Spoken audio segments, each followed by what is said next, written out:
true at all. It says there's no male or female, slave or free,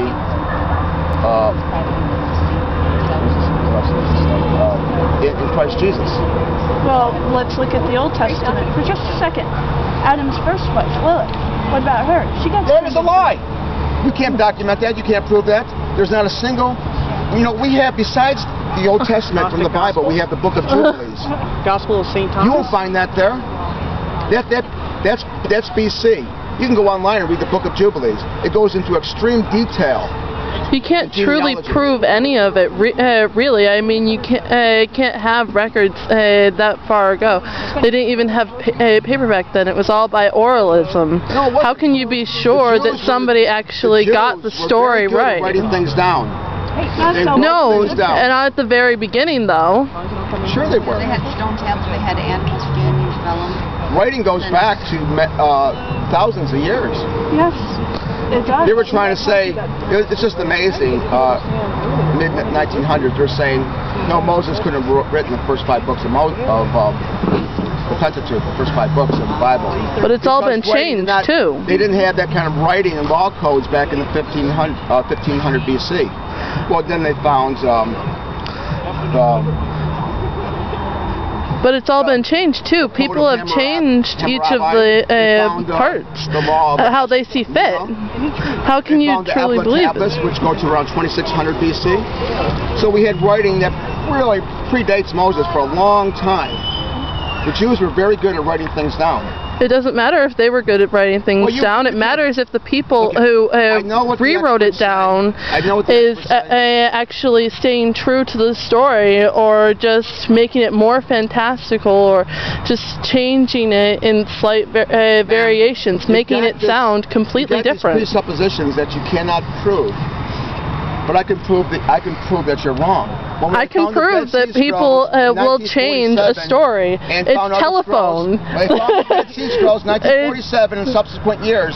All these ancient Have you ever played telephone, sir? And they found the scroll of Isaiah, radiocarbon 14 dated, put it at 315 BC. Being louder does not make you correct. Okay. Yes. And you look at that Dead Sea Scroll, and you look at the what we have now. When you interrupt people. What we have now, it matches. There's no corruption in the text. It was not telephone. They wrote things down. I just told you. Yes, it is. Look at the Dead Sea Scrolls. People look at them. They're extremely old. For all you know, the translation could be wrong. Yeah. The translation is wrong on many of them.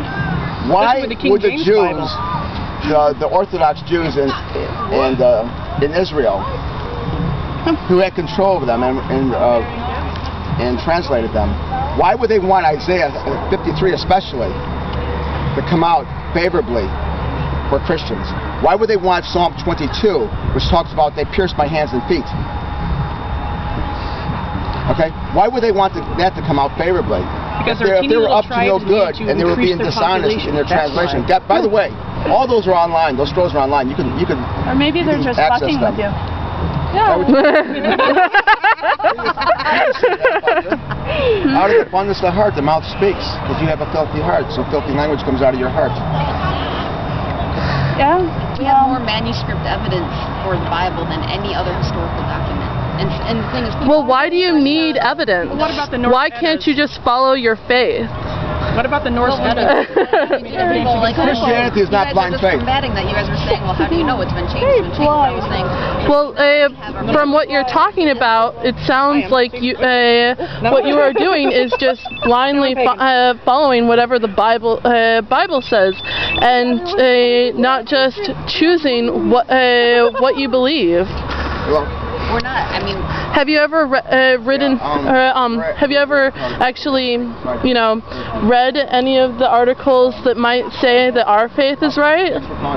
What about the Norse Eddas? That's not mythology. Not cover to cover. But I've studied it and talked to Muslims before. Have you read the Norse Eddas? How could you say to us to read the Bible cover to cover if you won't read one of ours cover to cover? I've read the Bible cover to cover. I find it a great work of fiction. I don't find it great work of fiction. I find it Mother God predates Christianity and Judaism. Well, it's Christian mythology.